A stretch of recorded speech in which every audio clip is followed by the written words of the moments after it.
Hey, what is up, you guys? Coach Joey coming in, your fitness coach and mentor, and I wanted to come in with some nutritional advice today.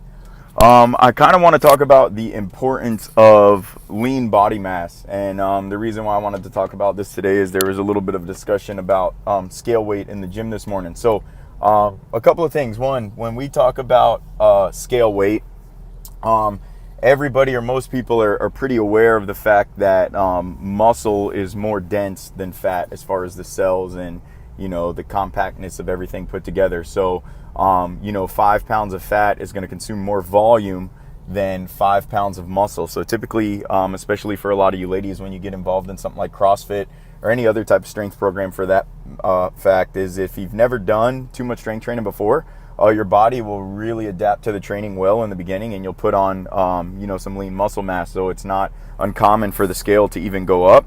So it's one of the things you want to pay attention to more is kind of how your clothes are fitting you, maybe taking some pictures, maybe taking some measurements, and kind of pay attention a little bit more to those numbers than you are the numbers on the scale. Also, there's a couple of body composition tests you can do. You can do a hydrostatic test. You can do a DEXA scan, or you can do what's referred to as a bod pod test, and those are kind of some more of the accurate ways that you can measure your starting points and then kind of where you end up. But the focus of the conversation here today is I want to talk about the difference in energy expenditure between fat cells and then muscle cells. So when your body is primarily made up of muscle, you're going to burn more calories at a rest than somebody who is, has a higher body fat percentage or higher body fat content. Hence the importance for trying to gain and then maintain lean muscle mass on your frame. So roughly a pound of fat for energy expenditure requires about 5 calories an hour.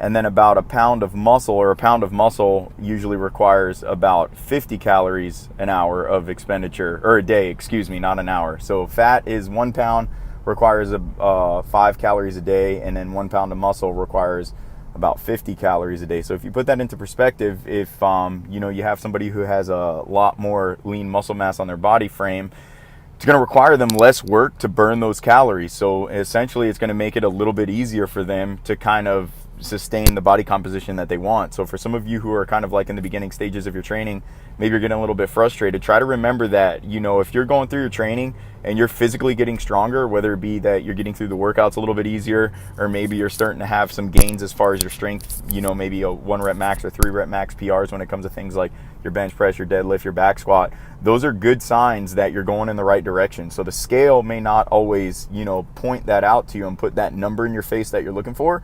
But if you pay attention to all the dots that are kind of, supposed to be connected when we're talking about body composition, over time, you'll start to get into the shape or to the physique that you're looking for based on, the lean body mass that you're able to kind of put on your frame. So keep that in mind. I know sometimes it gets frustrating. We're in April right now, so a lot of you who had those New Year goals, you're either getting to a point where maybe you're thinking about, well, maybe this isn't working and I need to try something new or whatever the case is. But I can assure you that, consistency is always going to yield results. You have to kind of stay true to your path and understand that, the scale sometimes is going to be a little bit deceiving.